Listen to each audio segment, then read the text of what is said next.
የልዑል እግዚአብሔር ቸርነት ይስባችሁ። በዚህ ቅዱስ ስፍራ ከቅርብ የተሰበሰባችሁ የእግዚአብሔር ወዳጆች የእመቤታችን ቅድስት ድንግል ማርያም የአስራት ልጆች ሁላችሁም እንደምን አደራችሁ? እንደምን አደራችሁ? እንደምን አረፈዳችሁ? አምላካችን ልዑል እግዚአብሔር ሁላችንንም ሕይወተ ሥጋ በነፍስ ጠብቆ እስከዚህ ሰዓት አቆይቶ እንዲህ ባለ ባማረ ሁኔታ እግዚአብሔርን እንድናመሰግነው ቅዱስ ስሙን እንድንጠራ የክብሩ ወራሾች እንድንሆን በዚህ ቅዱስ ስፍራ እንድንሰበሰብ ስለወደደ ስለፈቀደልን ዘላለማዊ ስሙ የተመሰገነ ይሁን። አሜን። እኔ ብዙ አልይዛችሁ። አንደኛ መቼም ስለ በዓሉ ምን ነገር መናገር ይቻላል? እንኳን በእኔ በመሃይሙ በደካማው አንደበት አይደለም ሊቃውንቱ እንኳን ሊቅነትን ከቅድስና ጋር አስተባብረው የያዙት ታላላቆቹ አባቶች ስለ እመቤታችን ስለ ቅድስት ድንግል ማርያም ለመናገር አልደፈሩም። በቤተክርስቲያናችን ተጽፎ የምናየው ሲነበብ የምንሰማው ሲተረጎም የምናደምጠው ሁሉ የአባቶቻችን እግዚአብሔር መንፈስ ቅዱስ በገለጸላቸው መጠን የተናገሩት ነው እንጂ የእናታችን ነገር ምኑ ይመረመራል? ንጽሕናዋ ነው የሰው አንደበት ተናግሮ የሚጨርሰው አይሆንም። ስለ እናታችን ስለ ቅድስት ድንግል ማርያም ስለ ቅድስናዋ ምን አንደበት መናገር ይችላል? ይመረመራል? የቅድስናዋ ልብ አይመረመርም። ለእናታችን ለቅድስት ድንግል ማርያም የተሰጠ ጸጋ ለሌሎች ለቅዱሳን ሁሉ ከተሰጠው ጸጋ ሁሉ ይበልጣል። ሰፍትር ነው።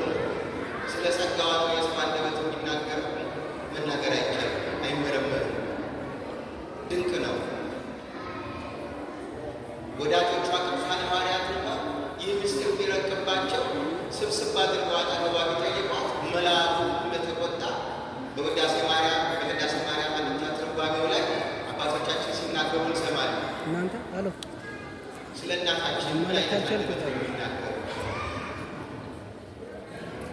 እንግዲህ ይህ ማለት ምንድን ነው? እናታችን ፍጹም ሰው ሆና ሳለች መለኮት በእርሷ በኩል የሰራው ድንቅ ነገር የማይመረመር ስለሆነ ስለዚህ ነገር የሰው አንደበት ሊናገረው አይችልም። ወዮ ብፁዕ ነው ሲያዩት ደስ የምትወደድ እናት ናት።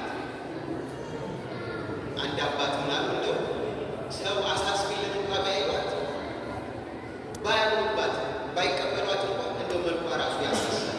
እውነት ነው። እመቤታችን መልኳ ራሱ ያሳሳል እና ስለ እመቤታችን ለመናገር እንደው አይደፈርም። በእውነት እግዚአብሔር ነው በቤተክርስቲያናችን የሚሰጠው ትምህርት በሙሉ ግን እግዚአብሔር መንፈስ ቅዱስ ለአባቶቻችን በገለጠላቸው መጠን ስለ እናታችን ንጽሕና፣ ስለ እመቤታችን ቅድስና፣ ስለ እመቤታችን ክብር ስለመመረመር እግዚአብሔር ስለሰጣት ጸጋ ለክተው አስፍተው በተሰጣቸው መጠን ያስተማሩትን፣ የጻፉትን፣ የመዘገቡትን ነው የምትናገረው ቤተክርስቲያን።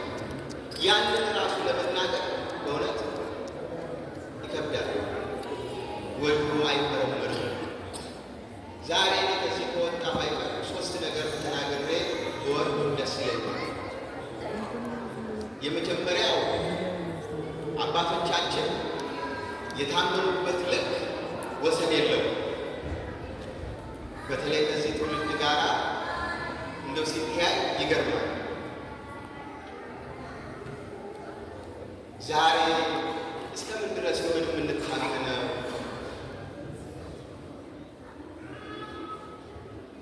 ጓደኛ ለጓደኛ እስከምን ድረስ ይሆን የሚታመነው? ወዳጅ ለወዳጅ እስከምን ድረስ ይሆን የሚታመነው? በቤተሰብ ውስጥ በትዳር ውስጥ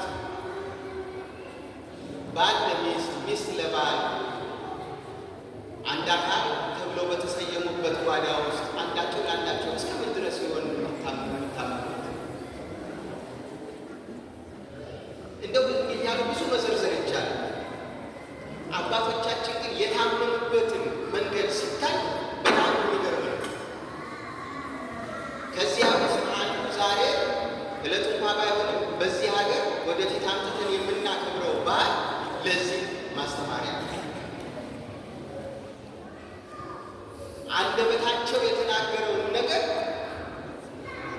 ለወዳጅ የሚናገሩት፣ ለባልንጀራ የሚናገሩት፣ የሚወዱትን ሰው የሚናገሩት፣ ለሚያምኑት፣ ለሚያመልኩት፣ ለሚታመኑበት አምላካቸው የሚናገሩት የተናገሩትን ቃል እስከ መጨረሻው ድረስ ጠብቀው የተገኙ አባቶች ናቸው ቤተክርስቲያንን የመሰረተው። ዛሬ ለእኔና ለእናንተ ለድነታችን ሁሉ መመኪያ ምክንያት የሆነች እመቤታችን የተገኘችው ይህ ቃል በመጠበቁ ነው። እናቷ ቅድስት ሐና አባቷ ቅዱስ ኢያቄም በልዑል እግዚአብሔር ፊት የገቡትን ቃል በመጠበቃቸው እናታችን ለእኔና ለእናንተ ለመዳናችን ምክንያት ሆና ተገኝታለች። ቃል አለመጠበቅ ምን ያህል እንደሚያፈርስ፣ ቃል መጠበቅ ደግሞ ምን ያህል ስጦታ እንዳለ በዛሬው በዓል መማር ይቻላል።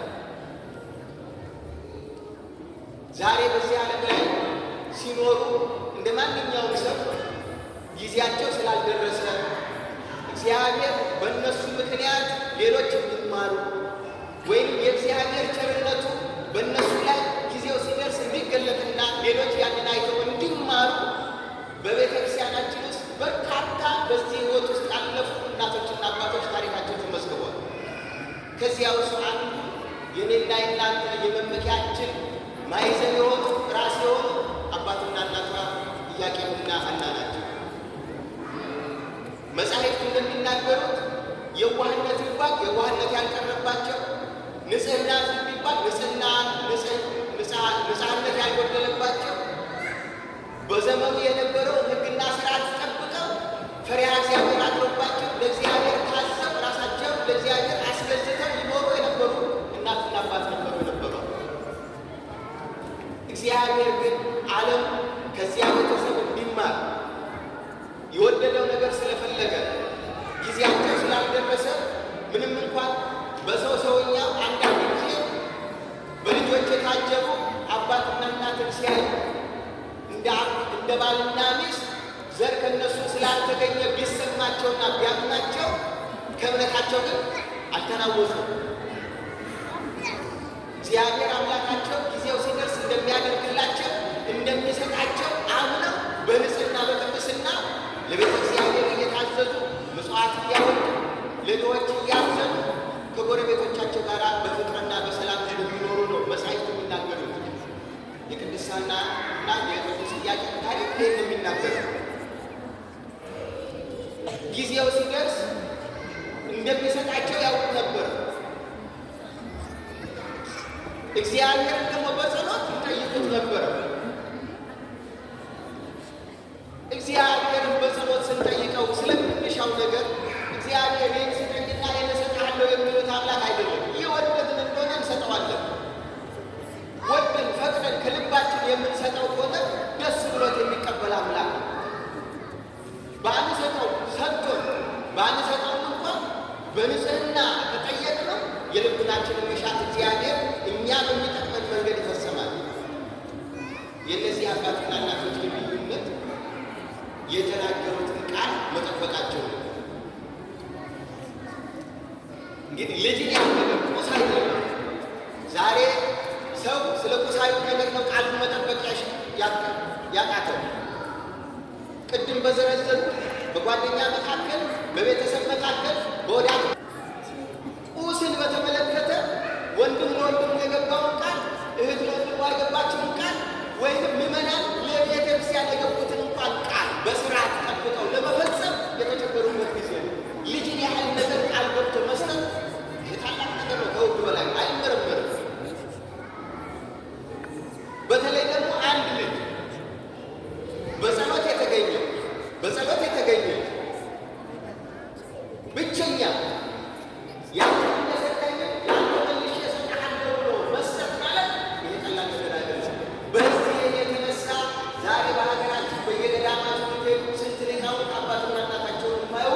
በስለት ተገኝተው በስለት ለገዳማት ለቤተክርስቲያን ወንበር ዘርግተው የሚያስቡ ብዙ አባቶች፣ ብዙ ሊቃውንት አሉ። ይሄ ዝም ብሎ የመጣ ሳይሆን ከብሉይ ኪዳን ዘመን ጀምሮ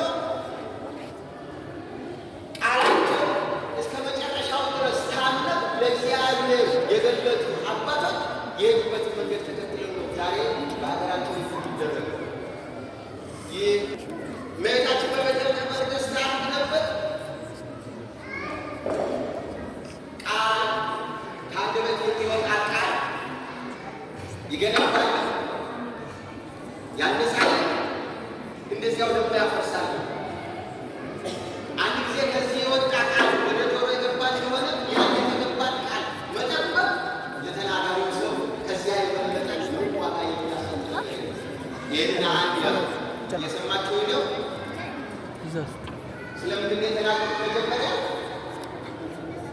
ከእኔ ጋር ናቸው። እንግዲህ አባቶቻችንን የምናከብራቸው እንዲሁ አይደለም። የተናገሩትን ቃል ጠብቀው መፈጸም በራሱ ምን ያህል ያስከብራቸው ስለሆነ ያን በማድረጋቸው ለድነታችን ምክንያት ሆነች እናታችን በቤተ መቅደስ እንድታድግ መልአኩ ጊዜው ሲደርስ ከሰማያት እንዲወርድ የእግዚአብሔር ቃል አካላዊ ቃል የእግዚአብሔር አካላዊ ቃል በማይሰማ እያተ እኛም ደግሞ ለቀደመ ግብራችን እንመለስ የሁሉ መስመር የያዘ በዚህ ቃል በመጠበቅ ለእግዚአብሔር የገቡትን ቃል ጠብቀው በመፈጸማቸው። ሌላ ሁለተኛ እንደው ዛሬ እንደዚህ የተሰበሰብንበትን ነገር ምናልባት ከባሉ እንደው ትንሽ ወጣ ቢል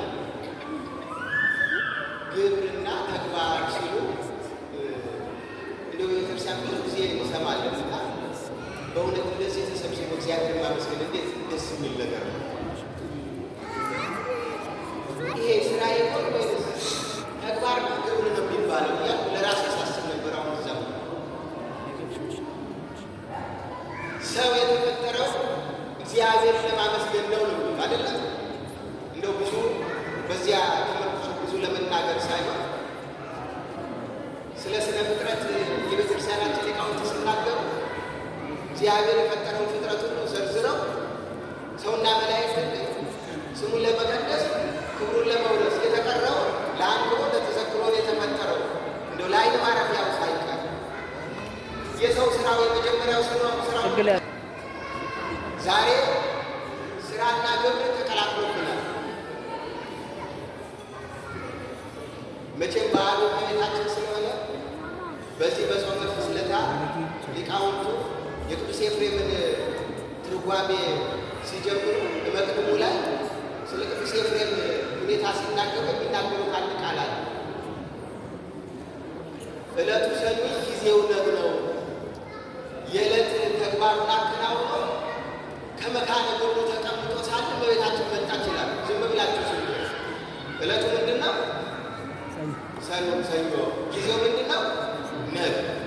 የዕለት ተግባሩን አከናውኖ ከመካነ ግብሩ ተቀምጦ ሳለ እመቤታችን መጣች። አሁን ንግድ የሚነግደው ንግድ፣ የግል ስራ የሚሰራው ስራ፣ ትምህርት የሚማረው ትምህርት፣ ማንኛውንም ነገር እንደምናከናውኑ ተግባር የሚባለውን ነገር ያከናውን ነበር። ምን አይነት ስራ እንደሚሰራ ራሱ እዚያ ወቅቱ ላይ ተነግሯል። ለዚያው የጉልበት ስራ ነበር፣ ከባድ ስራ ነበር የሚሰራው። በዘመኑ እነዚህ ብርጭቆ መስዋዕት እያቀለጡ በዚህ በሚነፋ ነገር እየነፉ እንደ ብርሌ እንደ ብርጭቆ አይነት ነገር መስራት ማለት በጣም አድካሚ፣ እሳቱ የሚነድበት ቦታ የሚጓዝበት፣ ሰውነትን የሚለበልብ በአጠቃላይ የሚመች ስራ አልነበረ ሊሰራ አይነበረም። ይህንን ብሎት ምን ብለውታል ሊቃውንቱ? ምናል ተግባር የዕለት ተግባሩ ጨርሶ እንግዲህ አሁን ከዚያ ተግባሩን ጨርሶ ከመካነ ግብር መካነ ግብር የተባለው የጸሎት ቦታው ላይ ግብር የተባለው ምንድነው? ጸሎት በጸሎት ቦታው ላይ እሱ የሚለው አይደል መጽሐፍ። የዕለት ተግባሩን አከናውኖ ከመካነ ግብሩ ተቀምጦ ሳለ እመቤታችን መጣች። የዚያን ጊዜ ነው የብርሃን ድባብ የተነበበው፣ የብርሃን ምንጣፍ የተነጠፈው፣ የብርሃን ዙፋን የተዘረጋው። እመቤታችን ከዚያ ላይ ሆና አመስግነኝ ያለችው። የት ጸሎት ቦታ ላይ ምን ሲያደርግ? የተፈጠረበትን ስራ ሲሰራ። ሰው የተፈጠረው አንደበቱ እግዚአብሔርን ለማመስገን፣ በአንደበቱ የእግዚአብሔርን ክብር ለመግለጽ። ሰው የተፈጠረው እናቱን ወላዲተ አምላኩን እንደዚህ ተሰብስበው ስሟን ለመቀደስ እግዚአብሔር በወደዳት እግዚአብሔር ባከበራት መጠን እሱን ከፍ ከፍ ያደርጋል፣ ያከብራል።